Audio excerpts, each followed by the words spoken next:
लंगड़ाना ड्रामा है, ये भाग सकते हैं, सारा कुछ आपके सामने मौजूद है। नशा करने के बाद इंसान, इनके अंदर कोई ताकत में कोई इजाफा हो जाता है। क्या होता है कि मैंने देखा है अमूमन एक वीडियोस में, कुछ भी वीडियोस में मैंने देखा है कि ये पोल उठा लेते हैं। गटर के ढक्कन हमसे नहीं उठेंगे, एक नॉर्मल इंसान से मेरा नहीं ख्याल कि गटर के ढक्कन बहुत आसानी से उठा के वो कंधे पे रख लेगा। लेकिन जब हम वीडियोस में या मुख्तलिफ जगहों में इनको देखते हैं तो ये गटर के ढक्कन कंधे पे उठा लेते हैं। बड़ा सा भारी पोल लोहे का वो कंधे पे उठा के चल रहे होते हैं।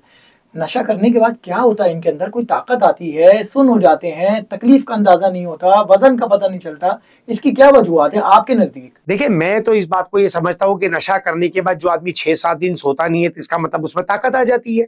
अच्छा।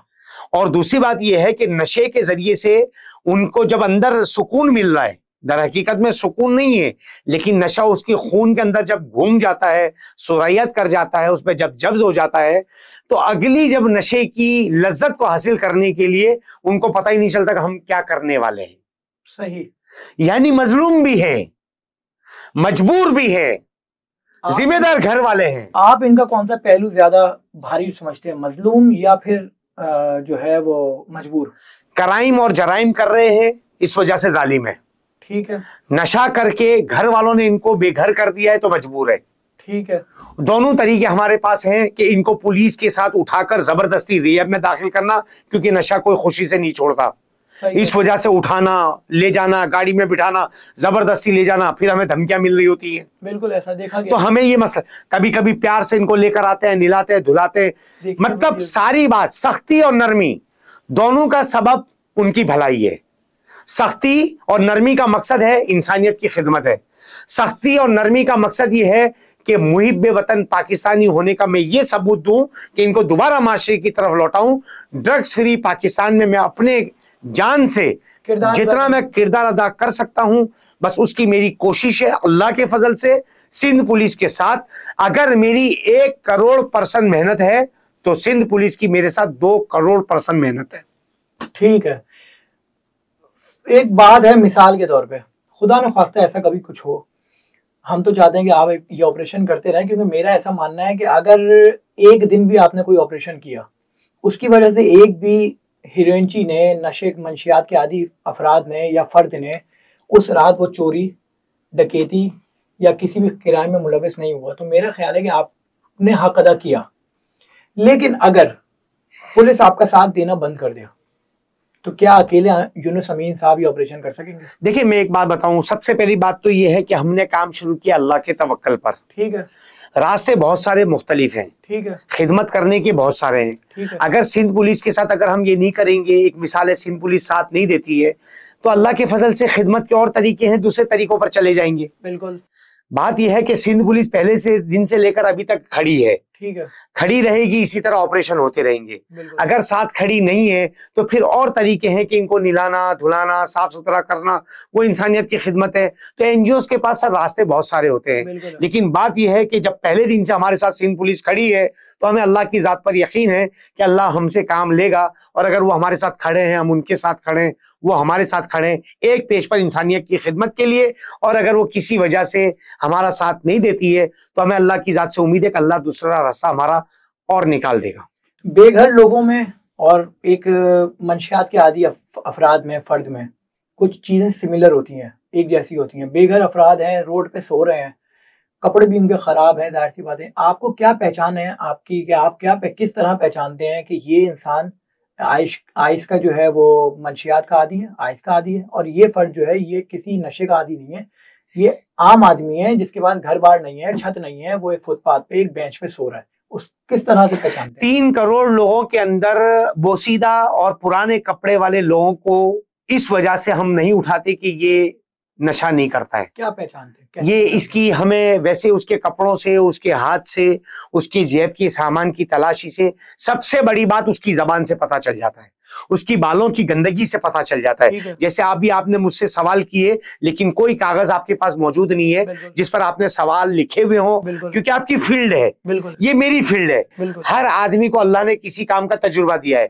कैमरा चलाने वाला कैमरा चलाएगा, क्योंकि हर आदमी को अल्लाह ने एबिलिटी, उसको एक सलाहियत दी है कि एक नर्स है वो इंजेक्शन लगा सकती है। उसको अगर आप हार्ट के ऑपरेशन का बोलो तो वो नहीं कर पाएगी, क्योंकि उसके पास वो सलाहियत नहीं है। तो अल्लाह रब्बुल इज्जत ने हमें ये सलाहियत दी है कि नशे के फर्द का पता चलता है। क्यों कि अभी तक आपने कोई ऐसी वीडियो नहीं देखी होगी जिसमें ये कहा गया हो कि मैं नशा नहीं करता हूं और ये मुझे ले गए।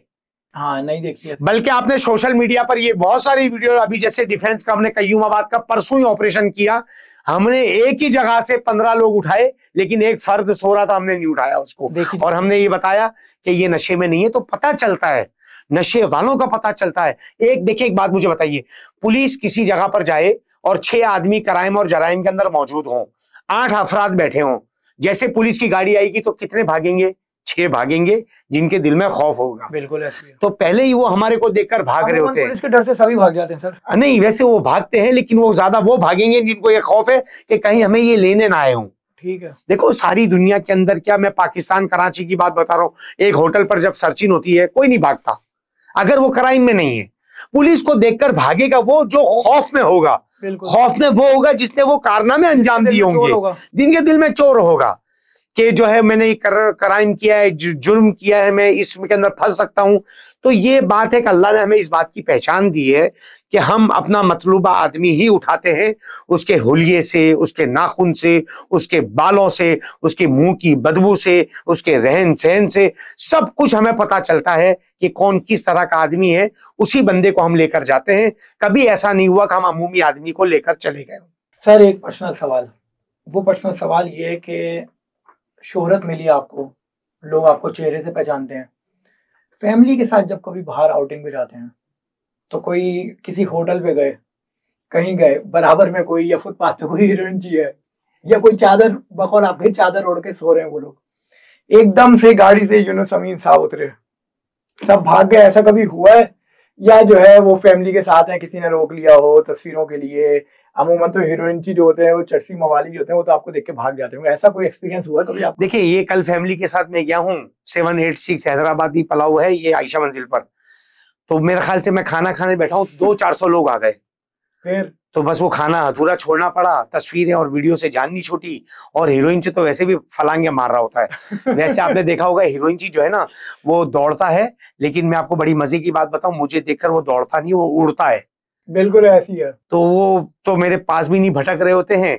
और फैमिली वाला तजुर्बा तो ये है कि कल हम गए तो वो पब्लिक इतनी जमा हो गई, तो मेरी वाइफ मुझे कहने लगी, यूनुस अब तुम्हारे साथ बाहर जाना हमारे लिए मुश्किल हो गया। थोड़ा सा मिस करते हैं बाहर की आउटिंग, फैमिली के साथ टाइम स्पेंड। कभी कभी अल्हम्दुलिल्लाह बाहर चले भी जाते हैं, तफरी भी हो जाती है, घर वाले भी समझते हैं। देखें, हमारे इस काम के अंदर कुर्बानी मेरी भी है तो घर वालों की भी है। बिल्कुल होती है, क्योंकि वो समझते हैं कि एक काम, एक जिहाद कहूंगा मैं तो, कि सिंध पुलिस के साथ इनको अपने घरों पर भेजने का ये हमारा जिहाद है, क्योंकि हमारी अच्छी नीयत है। इसका सबब ये है कि अभी तक मैंने अपना यूट्यूब कोई ऐसा बनाया नहीं जिससे आमदनी हो, कोई ऐसा यूट्यूब हमारा नहीं मिलेगा। तो इसका मतलब इस चक्कर में हम लोग नहीं है।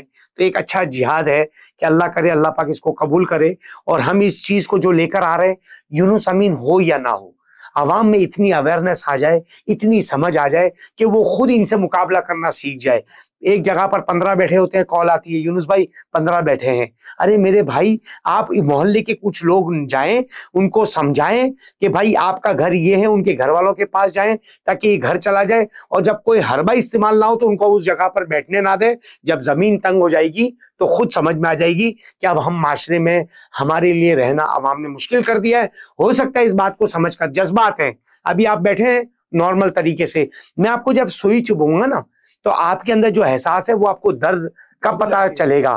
तो अल्लाह करेगा हमारी बातों से, हमारी कोशिश से उसकी समझ में आ जाए, जज्बात में आ जाए, और वो अल्लाह करे अपने घर पर चला जाए, तो माशरे से ये सब कुछ खत्म हो जाएगा। लेकिन आवाम या मैं, हमको सुधरना पड़ेगा। हम सुधर नहीं रहे, हम खाली देख रहे हैं। पेशगी माजरत के साथ, हर मोहल्ले के अंदर बैठा हुआ हीरोइन जी उनके अपने ही मोहल्ले का है।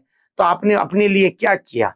मुहिब वतन पाकिस्तानी होने का सबूत तो ये था कि आप उनको सब मिलकर घर छोड़कर आते, मैयत को जैसे छोड़कर आते हैं, कोई जख्मी हो जाए तो उसको घर पे छोड़कर जाते हैं, हॉस्पिटल में छोड़कर जाते हैं। तो ये भी तो वो लोग हैं जो आपकी नस्ल को खराब कर सकते हैं, आपके बच्चों को लगा सकते हैं। और एक दिन ये ना हो कि यार इसका क्या मजा है और मैं भी कश लेकर पीने लग जाऊं। इससे बचने के लिए जरूरी है कि यहाँ से इनका सफाया हो, और सफाया होकर खात्मा ना हो, बल्कि वापिस उनकी जिंदगी की तरफ इनको मुंतकिल किया जाए। मज़ीद वीडियोस और पॉडकास्ट देखने के लिए हमारा YouTube चैनल सब्सक्राइब करें। Cure Pakistan, live long Pakistan.